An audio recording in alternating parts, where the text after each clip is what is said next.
wellness revolution starts now.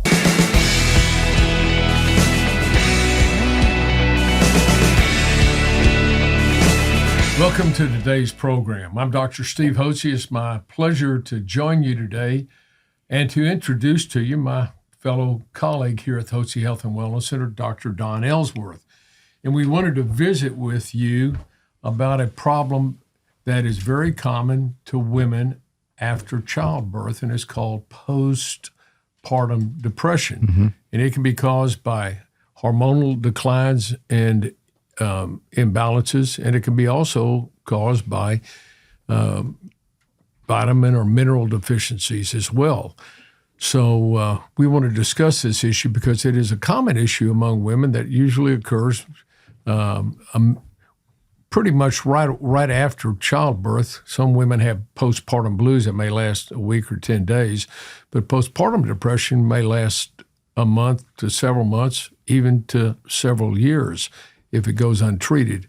Unfortunately, most conventional doctors will give their patients antidepressants, SSRI antidepressants, which I find, and Dr. Ellsworth and I believe, are very dangerous, and they don't address the underlying cause of the depression. So, Dr. Ellsworth, tell us about postpartum depression and how we address it here at the Hotze Health and Wellness Center. Absolutely. 10 to 20% of women will actually experience an issue with postpartum depression. And surprisingly, this is something that not only has been treated with SSRIs, the antidepressants, but they've even used electroconvulsant therapy in more resistant cases. And of course, if you step back and think about it, what you'd really want to do is treat the root issue with every problem, right? This is common sense. And what happens during pregnancy that's rather unique? Well, there's certainly a surge of hormones. And one of those key hormones is progesterone. In fact, the name is from the fact that it's a pro-pregnancy hormone, progestation, progesterone. And when progesterone rises in pregnancy, it goes up to 10 times what it would normally be. And then it comes crashing down after delivery. And that has a profound effect on women's health. And that drop in progesterone is often when women have symptoms, although we'll talk about some other issues that can occur during the pregnancy itself, like thyroid problems can also create some symptoms during pregnancy. But postpartum depression is strongly related to progesterone dropping dramatically.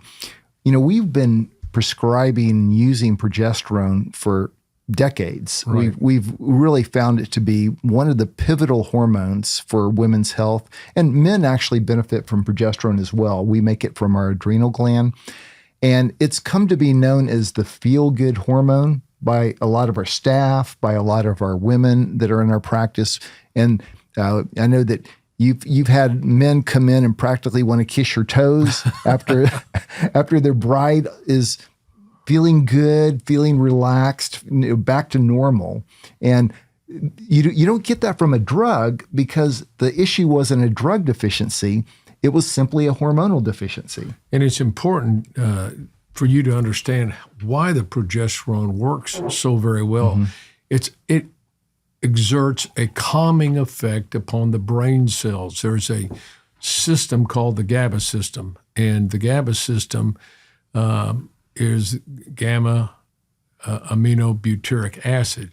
And what it does is it calms, progesterone stimulates GABA production, which calms the nervous system and calms the neurons in the brain and settles them down to make you feel calm.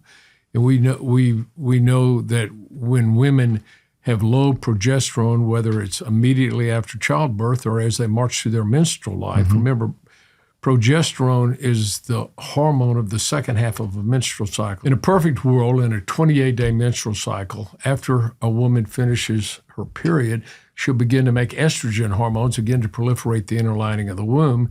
Mid-cycle, she will produce an egg, an ovum, and at that point, that area of the ovary is called the corpus luteum. It produces progesterone. Progesterone promotes gestation, as Dr. Ellsworth mentioned, and it matures the inner lining of the womb. When a woman is pregnant, then that pregnancy forms a placenta, and out of the placenta, the hormones are made for that pregnancy. The primary hormone of pregnancy made by the placenta is progesterone. It promotes gestation. So when a woman is making all that progesterone, she suppresses the production of any hormones from her ovaries. They literally turn off. Now, when she delivers her baby and the placenta is delivered, there is a precipitous drop in progesterone. And in some cases, the ovaries turn back on fine and make estrogen and progesterone, and a woman feels good, maybe has a few days of postpartum blues, but she doesn't go into depression. But in cases, 10%, maybe even up to 20% of the time, women will develop postpartum depression because they're not making any progesterone. And what I did with our daughters and daughter-in-laws, we have 5 daughters and 2 daughter-in-laws, when they were going in for delivery, I gave them progesterone and said, you take this the next day, right after the childbirth, the next morning you take your progesterone and take it every day. And none of our children ever had any postpartum blues. And not only did they not have postpartum depression, they didn't even have any postpartum blues, which tells you really the power of progesterone. So it's really a very critical hormone for women to have immediately after childbirth. And there's a relaxing effect that you get with progesterone. In fact, a lot of conditions go into remission during pregnancy. For example, most autoimmune conditions, you can almost predict that they will go into remission or at least significantly improve. And that's because of the wonderful effects of progesterone. And you make about, in a normal pregnancy, you're going to make about 10 times what you would normally make in progesterone. And I've had numerous women tell me over the years, if you can just give me that, whatever I had during my pregnancy, I felt so good during my pregnancy. And some of you women may remember you had a burst of energy, maybe the week or 2 weeks before you had the baby, all of a sudden this burst of energy.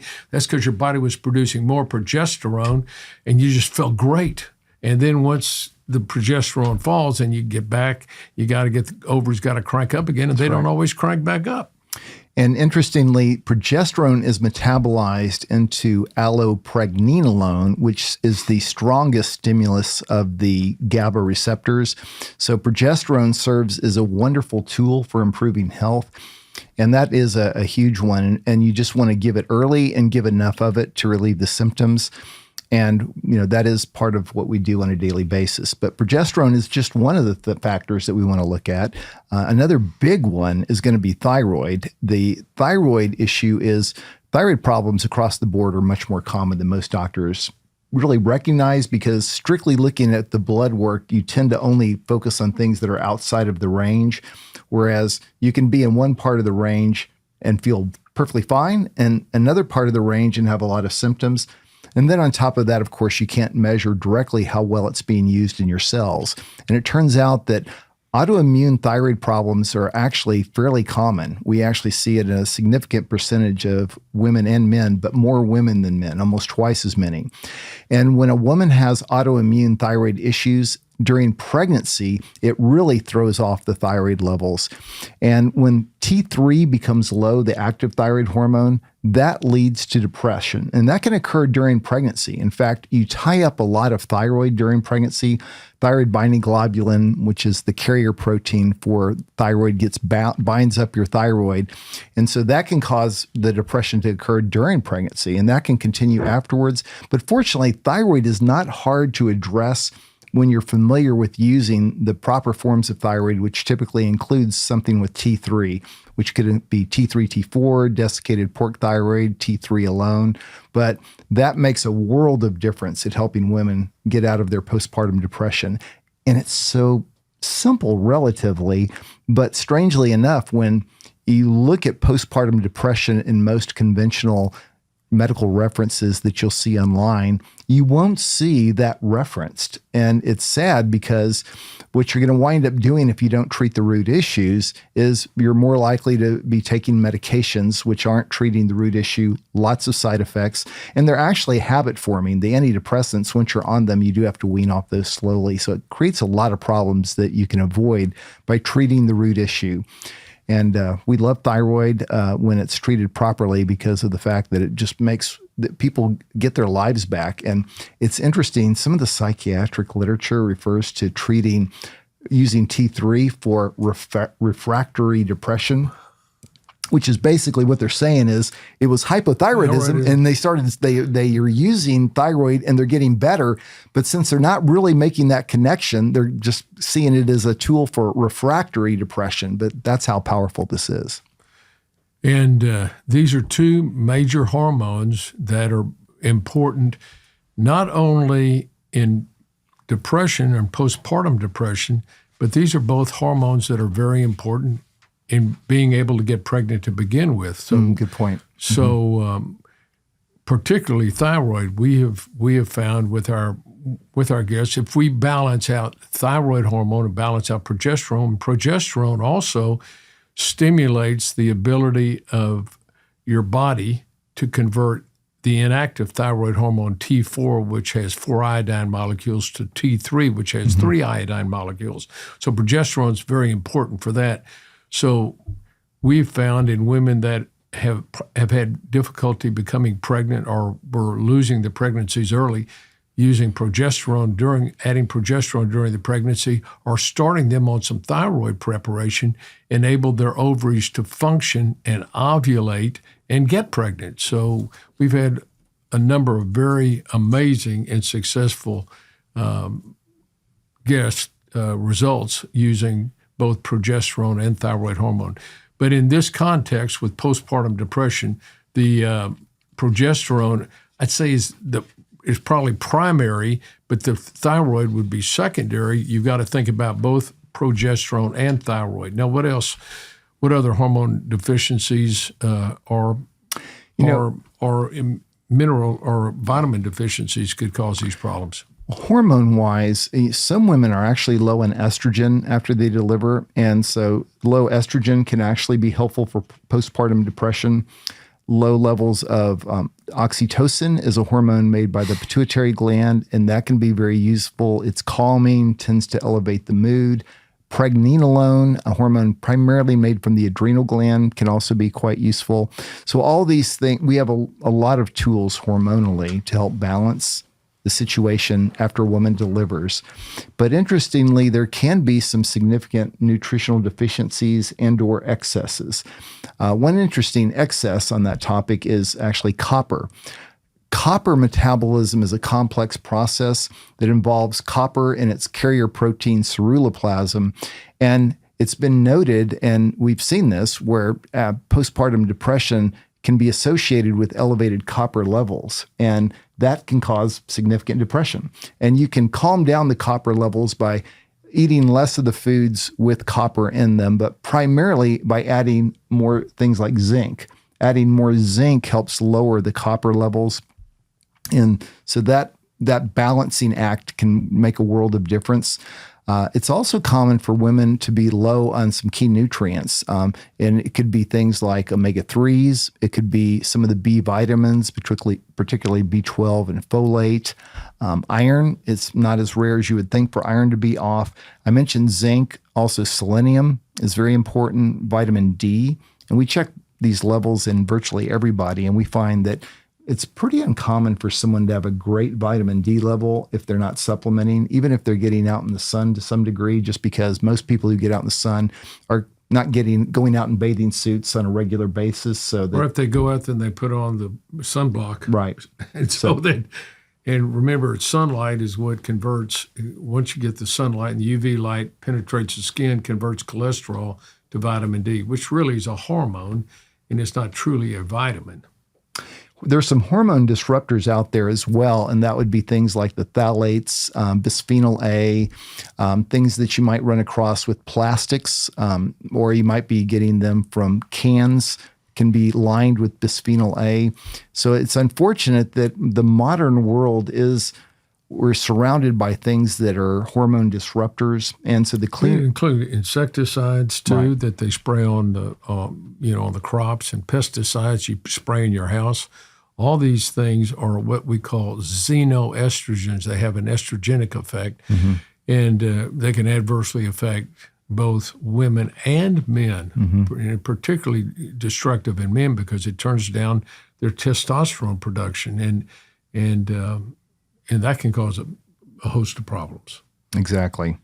And fortunately, there's other lifestyle things that are helpful for mood that are somewhat common sense, but one of them is not as commonly recognized, and that's light. That getting out there, not only for the vitamin D from the sunlight, but we need light to get into our eyes and to some degree through our skin to actually affect our health. And that simple act of getting some sunlight, or if you can't get out in the sunlight, you can buy bright lights and just have them in front of you for about an hour in the morning.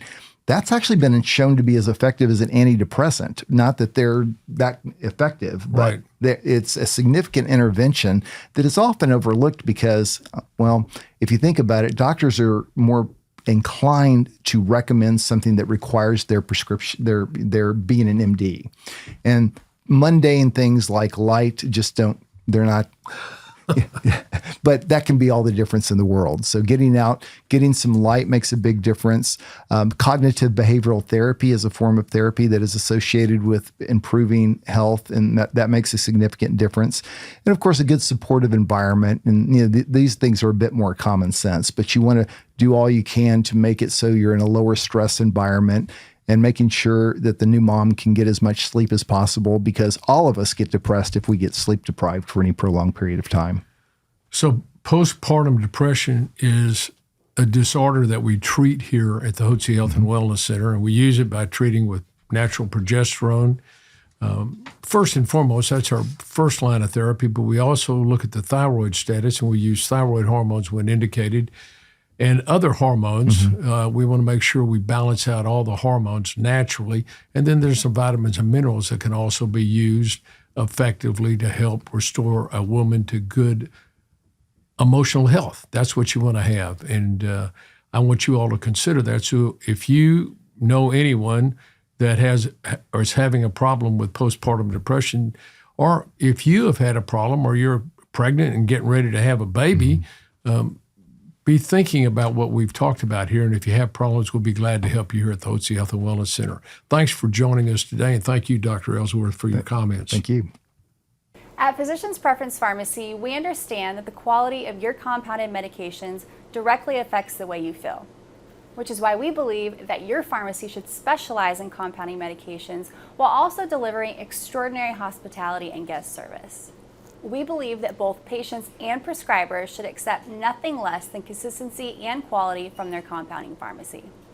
This is why we've implemented some of the strictest quality standards in compounding, exceeding standard requirements, achieving PCAB accreditation, which is the Pharmacy Compounding Accreditation Board, an organization that sets the highest standards in compounding pharmacy regarding the safety, cleanliness, and quality of your compounded prescriptions.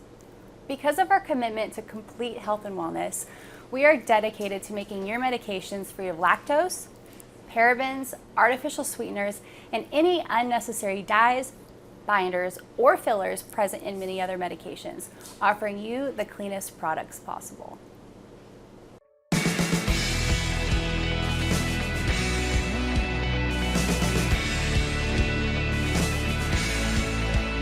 Information provided on this program is neither intended nor implied to be a substitute for professional medical advice and is not intended to replace the services of a physician, nor does it constitute a doctor-patient relationship. You should not use information from this radio program to diagnose or treat a health problem or disease without consulting with a qualified healthcare provider. If you have or suspect you have an urgent medical problem, promptly contact a professional healthcare provider or call 911. Dr. Hotze's Wellness Revolution advises you to always seek the advice of a physician or other qualified health provider prior to starting any new treatment or with any questions you may have regarding a medical condition. Any application of the recommendations from this program is at the listener's discretion.